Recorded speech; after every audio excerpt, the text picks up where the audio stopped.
Hello, welcome to DS science classes. I am Deepika Parmar. So I hope आप सारे lectures को continue लगा रहे हैं। ये उम्मीद करते हैं आगे के टॉपिक पर स्टार्ट करते हैं। हम देख रहे हैं काउंटर करंट मैकेनिज्म, जिसमें हमने देखा है जो मेटलरी रीजन है उसकी आयनिक कंसंट्रेशन इतनी ज्यादा क्यों होती है, कैसे बनती है, एंड दूसरा हमने क्या देखा कि उसको कैसे मेंटेन करके रखता है। तो इसमें दो चीज आती है। पहला तो हमने क्या पढ़ा है इसमें, काउंटर करंट मल्टीप्लिकेशन, एंड दूसरा काउंटर करंट एक्सचेंज। सो आइए हम इसका रिवीजन करते हुए चलते हैं और आज हम देखेंगे यूज, जो काउंटर करंट होता है, काउंटर करंट मैकेनिज्म, इसका कि यूज क्या है।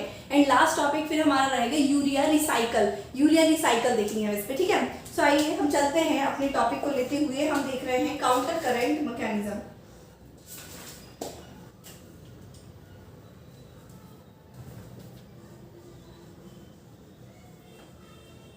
काउंटर करंट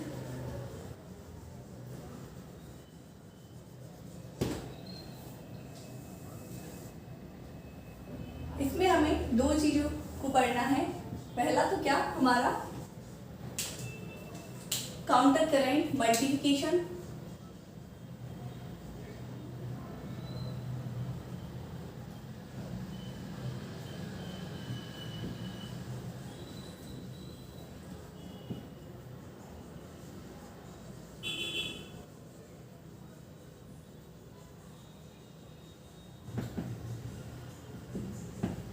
एंड दूसरा है counter current exchange.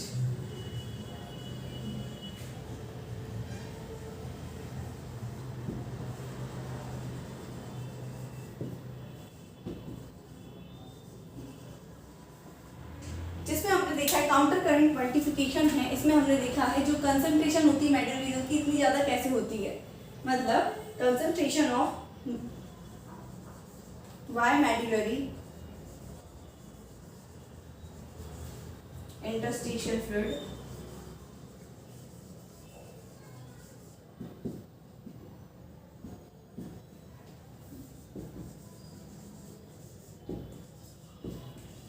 so concentrated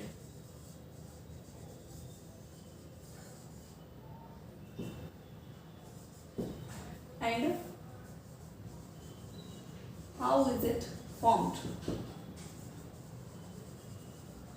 clear. हमने इसमें ये एक क्वेश्चन तो ये देखा कि आखिर इसकी आयनिक कंसंट्रेशन इतनी ज्यादा क्यों होती है मेडुलरी रीजन के इंटरस्टिशियल फ्लूइड की, एंड दूसरी ये कैसे बनती है। एंड दूसरा हमें ये हम किस में पढ़ेंगे, ये हम पढ़ेंगे काउंटर करंट मल्टीप्लिकेशन में, जो हम पढ़ चुके हैं। दूसरा है काउंटर करंट एक्सचेंज। इसमें हम क्या देखेंगे कि खुद को कैसे मेंटेन करके रखती है।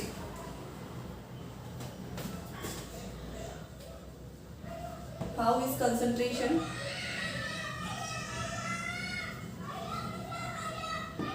of medullary interstitial fluid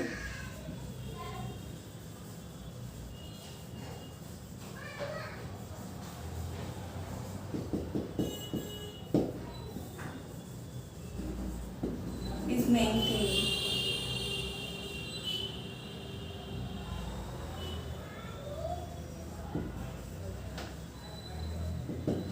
clear. तो ये दो चीज हम क्लियर कर चुके हैं कि इसमें काउंटर करंट मैकेनिज्म में हमने देखा counter current multiplication and counter current exchange. Counter current multiplication में हमने क्या बात की है कि आखिर जो मेडुलरी रीजन में इंटरस्टिशियल फ्लूइड होता है उसकी आयनिक कंसंट्रेशन इतनी ज्यादा क्यों होती है। नॉर्मली हमारी आयनिक कंसंट्रेशन 300 होती है, लेकिन अगर बात करें हम इंटरस्टिशियल फ्लूइड की मेडुलरी रीजन के, तो यहाँ ये होती है अप्रोक्सीमेट जाती है 1200 मिली ऑस्मोल तक, और नॉर्मल हमारे सारे ऑर्गन्स में कितनी होती है 300 मिली ऑस्मोल। क्लियर। तो इतनी ज्यादा कैसे होती है और ये कैसे बनती है, ठीक है। और दूसरा आता है हमारा काउंटर करंट एक्सचेंज। अब आखिर इसमें चलो ठीक है, कंसंट्रेशन तो ज्यादा हो गई, कोई बात नहीं, अब हमने पढ़ लिया, लेकिन ये खुद को कैसे मेंटेन करके रखता है ये देखेंगे हम काउंटर करंट एक्सचेंज में। सो इसका हम शॉर्ट रिवीजन करते चलते हैं, जिनने क्लास नहीं ली है उनके लिए। बाकी हमारा ये क्लियर हो चुका है टॉपिक। पहला इसमें हमारा counter current multiplication.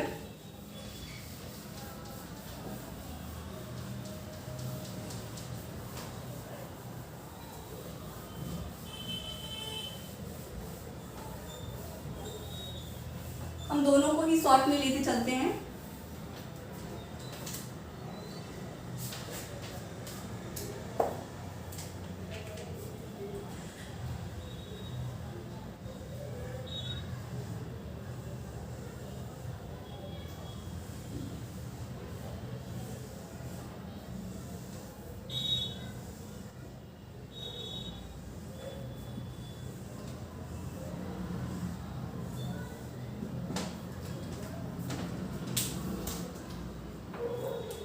Counter current multiplication की बात करें अगर हम, काउंटर करंट मल्टीप्लिकेशन, सो हमें पता है इनिशियली जो इंटरस्टिशियल फ्लूइड में आयनिक कंसंट्रेशन होती है वो 1200 नहीं होती है, तो कितनी होती है, जितनी हमारे हर ऑर्गन में होगी। मतलब अभी एक भी बार जब यूरिन फॉर्म नहीं हुआ हो किसी बच्चे के अंदर, जब बहुत छोटा है, तो उस टाइम पे आयनिक कंसंट्रेशन कितनी होगी इंटरस्टिशियल फ्लूइड में, 300। मतलब यहाँ पर भी 300 होगी, यहाँ पर भी 300 होगी एंड यहाँ पर भी 300 होगी। सेम आयनिक कंसंट्रेशन यहाँ होने वाली है। ठीक है, जब फर्स्ट टाइम यूरिन फॉर्मेशन होता है, यहाँ से जो फिल्ट्रेट आता है उसकी भी आयनिक कंसंट्रेशन कितनी होती है, 300 होती है। क्लियर। अब जब आयनिक कंसंट्रेशन 300 है और बाहर भी आयनिक कंसंट्रेशन 300 है, तो फ्लूइड जब यहाँ से इंटर करेगा तो सेम आयनिक कंसंट्रेशन मिलेगी, तो जिसके कारण ये यहाँ पर वाटर को लूज नहीं करेगा। फर्स्ट टाइम की बात है, जब फर्स्ट टाइम यूरिन फॉर्म हो रहा है, अभी एक भी बार नहीं हुआ है उसकी बात है। ठीक है, तो सेम आयनिक कंसंट्रेशन अंदर और बाहर सेम है, तो वाटर का लूज नहीं होगा। मतलब ये परमिएबल है वाटर के लिए मेम्ब्रेन, बट उसके बाद भी यहाँ पर वाटर लूज नहीं होगा। सो यहाँ पर आते आते भी इसकी आयनिक कंसंट्रेशन कितनी होगी, 300 होगी। अब लेकिन हमें पता है जब हम ascending limb of loop of element inter करते हैं तो यहाँ पर होते हैं सोडियम पोटेशियम पंप। इन पंप का क्या काम है, ये आयंस को बाहर निकाल के फेंकते हैं। तो जब ये फिल्ट्रेट यहाँ पर आता है, भले ही इसकी आयनिक कंसंट्रेशन बाहर भी 300 है और अंदर भी 300 है, लेकिन ये तो अपना काम करेंगे। ये फर्स्ट जो सोडियम पोटेशियम पंप है, मैक्सिमम आयन को बाहर फेंकने की कोशिश करेंगे। अब जब बहुत ज्यादा आयन को बाहर फेंकेंगे तो यहाँ पर आयनिक कंसंट्रेशन कम होगी और यहाँ पर आयनिक कंसंट्रेशन बढ़ती रहेगी।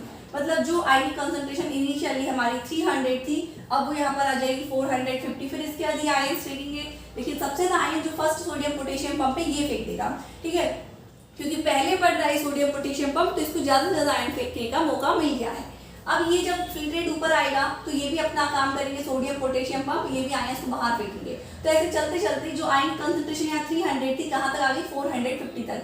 यहाँ 300, 320, 350, 400 एंड 450 तक इसकी आयनिक कंसंट्रेशन बढ़ जाएगी। तो स्टार्टिंग में जब यूरिन फॉर्मेशन हो रहा है, एक भी बार नहीं हुआ है, फर्स्ट टाइम है यूरिन फॉर्मेशन का, तो हमें क्या पता चला कि आयनिक कंसंट्रेशन बाहर भी 300 थी एंड अंदर भी फिल्ट्रेट में भी 300 थी। सो ये बढ़ी कैसे, बढ़ी ऐसे कि जैसे ही जब फिल्ट्रेट हमारे असेंडिंग लिंब ऑफ लूप में इंटर करता है, क्योंकि यहाँ पर होते हैं सोडियम पोटेशियम पंप और जो अपने काम को बहुत ईमानदारी से करेंगे, जैसे कि इनका काम क्या है, आयंस को बाहर फेंकना। ठीक है, तो ये आयंस को बाहर फेंकेंगे, जिसके कारण जो आयनिक कंसंट्रेशन बैलेंस थी वो बैलेंस अब नहीं रहेगी, क्योंकि अंदर जो 300 आयनिक कंसंट्रेशन थी वो कम हो जाएगी एंड बाहर जो 300 थी उससे ज्यादा बढ़ जाएगी, क्योंकि आयंस को बाहर फेंका जा रहा है। क्लियर। तो बाहर ऐसे फेंकते जाएगा और यहाँ पर आयनिक कंसंट्रेशन हो जाएगी 450। फिर सेकंड टाइम में ये चीज चलेगा तो यहीं से फिल्ट्रेट आएगा, जिसकी आयनिक कंसंट्रेशन अभी कितनी हो चुकी है, यहाँ पे फिल्ट्रेट के अंदर 450, बाहर हो चुकी है कितनी, यहाँ पे 450, और अंदर जो फिल्ट्रेट आ रहा है इसकी 300। अब यहाँ पर जितनी आयनिक कंसंट्रेशन यहाँ ही वही सेम आयनिक कंसंट्रेशन यहाँ है 300, 320, 350, 400 एंड 450, इतनी आयनिक कंसंट्रेशन यहाँ रहेगी। अब अंदर तो 300 आयनिक कंसंट्रेशन है, जैसे जैसे फ्लूइड अंदर जाएगा तो यहाँ वाटर को लूज करता जाएगा, क्योंकि इसे आयनिक कंसंट्रेशन को अब बढ़ाना पड़ेगा। इनिशियली तो इसकी आयनिक कंसंट्रेशन बैलेंस, इसलिए वाटर को लूज नहीं कर रहा था। वाटर को बाहर क्यों निकालता है, ताकि इसकी आयनिक कंसंट्रेशन बैलेंस हो जाए। अपनी अंदर की आयनिक कंसंट्रेशन को बढ़ाने के लिए वाटर को बाहर लूज करेगा। तो यहाँ से ये बाहर देखेगा कि अरे यार आयनिक कंसंट्रेशन तो बहुत ज्यादा हो रही है बाहर और मेरे अंदर है, तो मुझे मजा नहीं आ रहा। अब क्योंकि वाटर यहाँ अट्रैक्ट होता है आयंस की तरफ, और ये मेम्ब्रेन कैसी इम्परमिएबल है आयन के लिए, तो आयन तो अंदर बाहर नहीं जाएंगे, इसलिए वाटर यहाँ से बाहर जाएगा। और फिर ये आते आते यहाँ पर कितनी, कहाँ तक ये वाटर को लूज करेगा, जब तक इसकी इंटरनल आयनिक कंसंट्रेशन 450 नहीं हो जाती। वाटर को लूज करता जाएगा एंड लास्ट में इसकी आयनिक कंसंट्रेशन 450 बचेगी। अब आयनिक कंसंट्रेशन 450 बची है, अब लेकिन फिर से ये कहाँ जाएगा, ascending limb of loop of element में। लेकिन ये अभी भी अपने काम को बरकरार रखेंगे, इनका काम है आयंस को बाहर फेंकना। जब 300 थी तो इसने बाहर इतने फेंके आयंस कि बाहर की आयनिक कंसंट्रेशन 450 हो गई। अब अंदर ही जब ज्यादा है 450, तो आयंस को फिर फेंकेंगे और कर देंगे 650 तक। मतलब सेकंड टाइम आयनिक कंसंट्रेशन हो जाएगी लास्ट में 650 तक।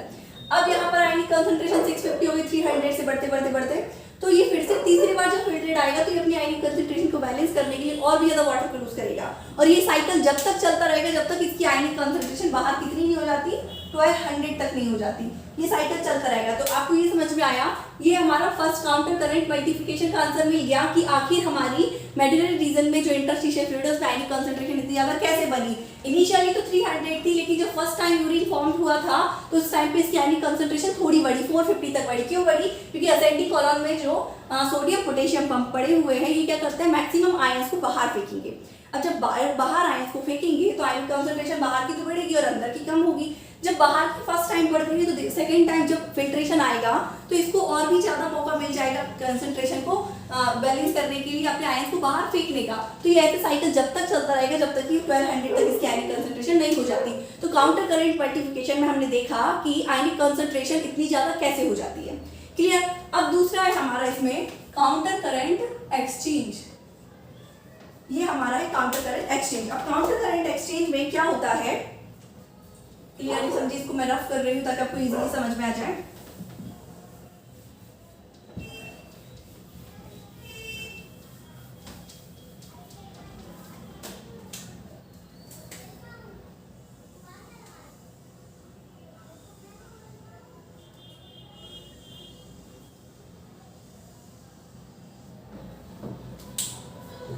हम जानते हैं कि यहाँ से जो ग्लोमेरुलर से निकलती हैं पेरिट्यूबुलर कैपिलरी, इसमें से एक ब्रांच होती है जो सबसे लंबी चौड़ी होती है और कहाँ तक जाती है, लूप ऑफ हेनले को कवर करके रखती है। और इसका क्या काम होता है, बेसिकली ये लूप ऑफ हेनले को ऑक्सीजन प्रोवाइड करती है यहाँ से। और इसको हम क्या बोलते हैं, इस कैपिलरी को, इसे हम बोलते हैं वैसा रेक्टा। और ये क्या है, ब्लड कैपिलरी। और हम जानते हैं कि जो ब्लड कैपिलरी होती है फ्रीली परमिएबल होती है वाटर एंड आयन दोनों के लिए।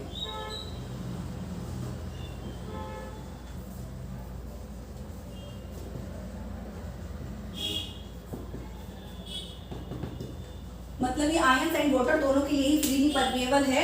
इस ब्लड कैपिलरी में से, वासा रेक्टा में से वाटर भी बाहर जा सकता है एंड आयंस भी बाहर जा सकते हैं। क्लियर? लेकिन ये जो मेम्ब्रेन है लूप ऑफ हेनले की, ये होती है ओनली परमिएबल वाटर के लिए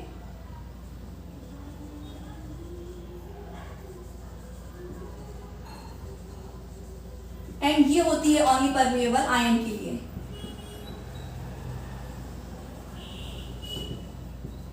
क्लियर? अब कहानी स्टार्ट होगी एक्सचेंज की। सो काउंटर करंट हमें इसमें कहाँ देखने को मिल रहा है, काउंटर करंट का मतलब होता है अपोजिट फ्लो।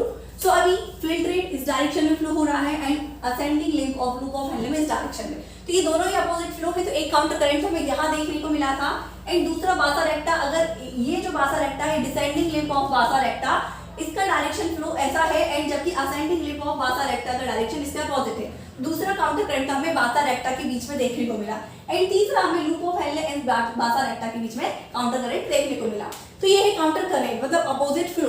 अब हमें देखना है exchange, counter current exchange. Exchange क्या होता है, कैसे होता है, मतलब ये खुद को कैसे मेंटेन करके रखती है। सो पहली बात तो हमें ये याद है कि यहाँ पर क्या होता है, यहाँ पर फिल्ट्रेट जो आता है इसकी आयनिक कंसंट्रेशन कितनी हो जाती है, 1200 हो जाती है।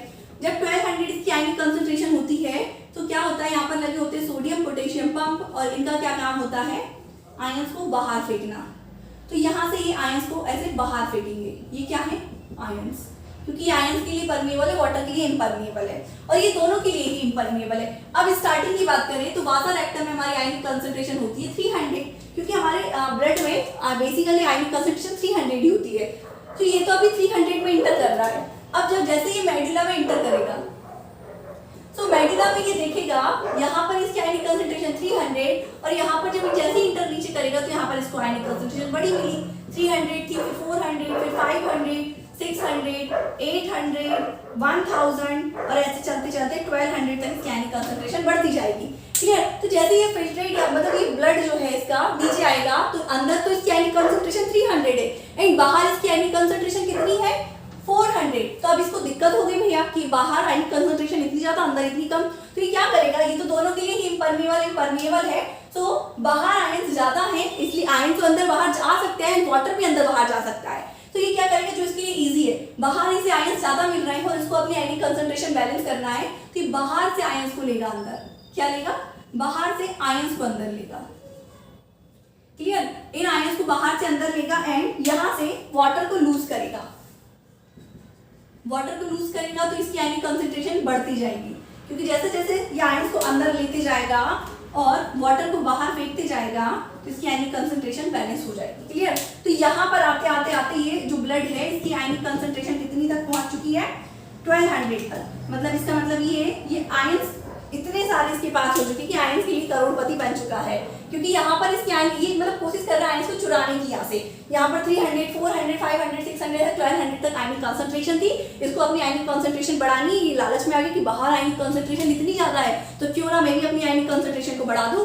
तो ये क्या करेगा, बाहर साइड क्या फेंकते जाएगा, वाटर को, और अंदर लेते जाएगा बाहर से आयंस को, जिसके कारण इसकी आयनिक कंसंट्रेशन पहुंच जाएगी 1200 तक। क्लियर? अभी 1200 तक पहुंच तो चुकी है, लेकिन इतना आसान नहीं इससे आयंस को चुराना, क्योंकि इसने बहुत मेहनत की है, पसीना पसीना एक किया है आयंस को भरने में। कितनी मुश्किल से मेडुलरी रीजन में जो इंटरस्टिशियल फ्लूइड है उसमें आयनिक कंसंट्रेशन बढ़ाई है, इतनी ज्यादा की है। तो ये कैसे ऐसे चुराने दे? तो इसको चुराने नहीं देगा। तो क्या होगा, जब ये फिल्ट्रेट ऊपर जाएगा, अब यहाँ पर आयनिक कंसंट्रेशन सेम वही रहेगी 1200, फिर 1000, 800, 600, 300, ऐसे आयनिक कंसंट्रेशन कम होती जाएगी।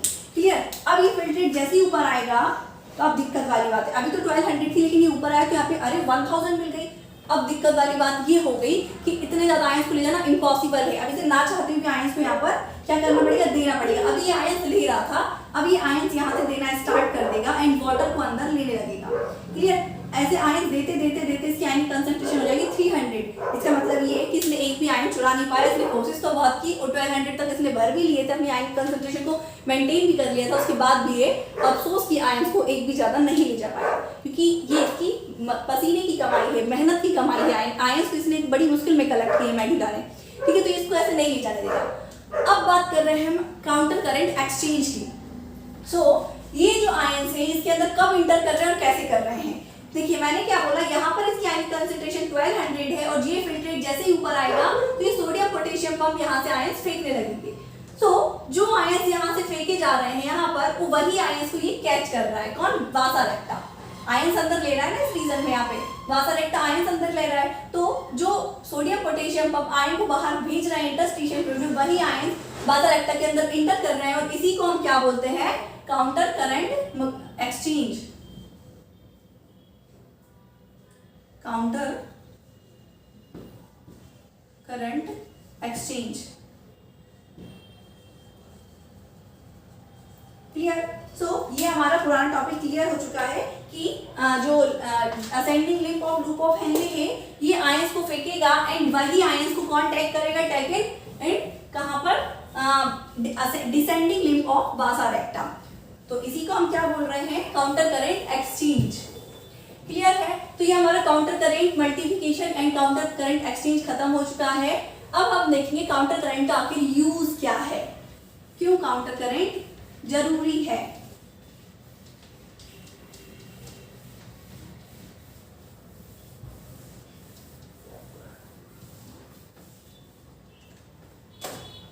हेडिंग डालेंगे use of counter current mechanism.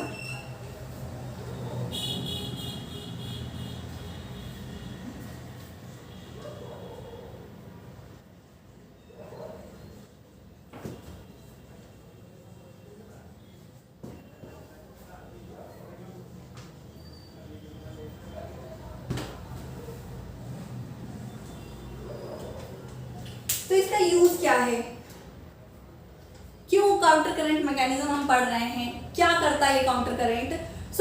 इसका बेसिकली मेन फंक्शन है, मेन यूज इसका क्या है कि ये अपने मेडुलरी रीजन में जो आयनिक कंसंट्रेशन को बहुत ज्यादा करता है। ठीक है, मतलब इसमें जो मेडुलरी रीजन में इंटरस्टिशियल फ्लूइड है, यहाँ पर रिच आयंस होते हैं, बहुत ज्यादा आयंस होते हैं। इसका मेन काम तो यही है। तो पहला हम क्या देखेंगे? टू मेक मेडुलरी इंटरस्टिशियल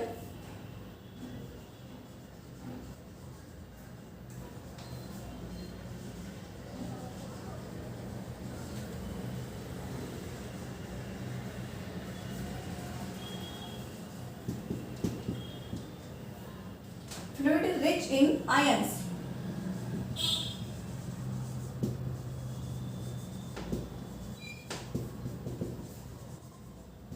मतलब मेन इसका काउंटर करंट मैकेनिज्म का क्या काम है कि मेडुलरी रीजन में आयंस को भर भर के रखना, बहुत ज्यादा आयन कंसंट्रेशन होगी यहाँ पर।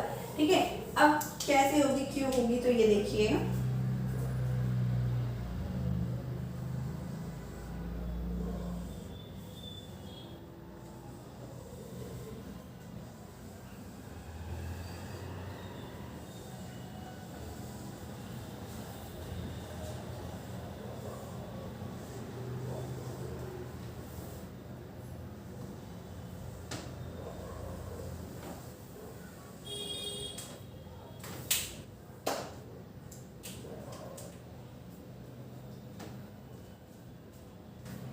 देखिए यहाँ पर इसकी आयनिक कंसंट्रेशन इनिशियली कितनी है, 300, 400, 500, 600, 1000, 1200, इतनी इसकी आयनिक कंसंट्रेशन बढ़ती जाएगी। क्लियर। अब दूसरी बात ये है, ये पहला तो हमने क्या देख लिया कि to make medullary interstitial fluid rich in ion, मतलब इंटरस्टिशियल फ्लूइड को बहुत ज्यादा आयन से भरना पहला इसका काम है। अब दूसरा क्या है, अभी भर के रखेगा तो कैसे, जो हमारा यूरिन फॉर्मेशन है उसे कैसा होना चाहिए, बहुत ज्यादा मतलब कंसंट्रेटेड, मतलब आयन से भरा, मतलब हमें इसमें ज्यादा वाटर को लूज नहीं करना है, ऐसी बात है। लेकिन ये कब है, नॉर्मली यहाँ पर हमने क्या पढ़ा था कि यहाँ पे जब फिल्ट्रेशन होगा तो कुछ चीजें तो हो रही है, जैसे आप पानी ज्यादा पिए कम पिए इस पे मैटर नहीं करता। पीसीटी में जो प्रोसेस चलेगी, रीएब्जॉर्प्शन सेक्रेशन जो होना है वो होगा, इसको कोई नहीं रोक सकता। एंड मेडुला में जो फिक्स है वो रहेगा। लेकिन मेडुला में ये जो मेम्ब्रेन है ये क्या करती है, वाटर को रिमूव करती है। क्यों? क्योंकि हम ज्यादा वाटर रिमूव यहाँ से मतलब वेस्ट नहीं जाने दे सकते। अगर हम बात करें, if you drink water less,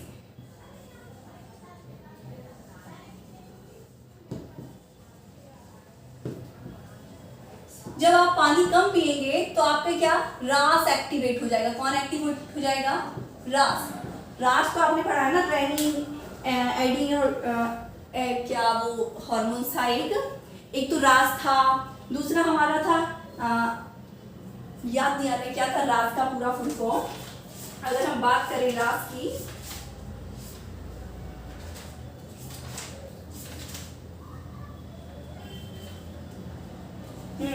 रास था हमारा रेनिन, एंजियोटेंसिनोजेन एंड तीसरा हमारा था एल्डिस्टेरोन एट सिस्टम, इसको ही हम रास बोलते हैं। जब भी आप पानी कम पिएंगे तो हमारा रास एक्टिवेट हो जाता था, रेनिन इंक्रीज होगा कहाँ से, वो ये सारी कहानी आपकी क्लियर है।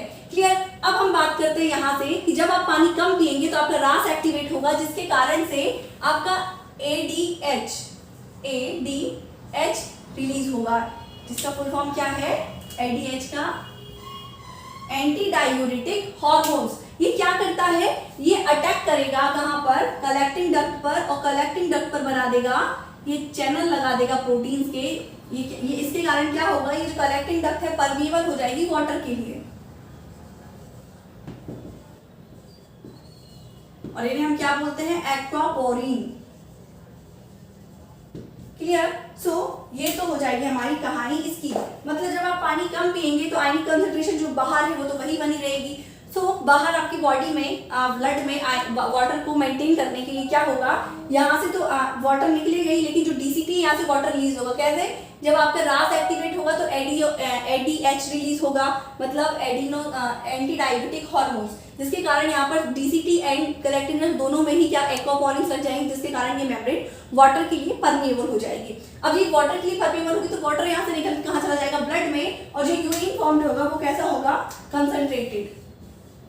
यहाँ पे वाटर बहुत कम आयन होंगे। ठीक है। सो ये हमारी आज की कहानी हो गई, एंड आई होप आपको बहुत अच्छे से समझ में आएंगे लेक्चर। जो भी डाउट हो आप कमेंट सेक्शन में जरूर लिखिए और अपने डाउट को क्लियर करिए, एंड इसी प्रकार हमारे साथ बने रहिए। Thank you so much watching my video.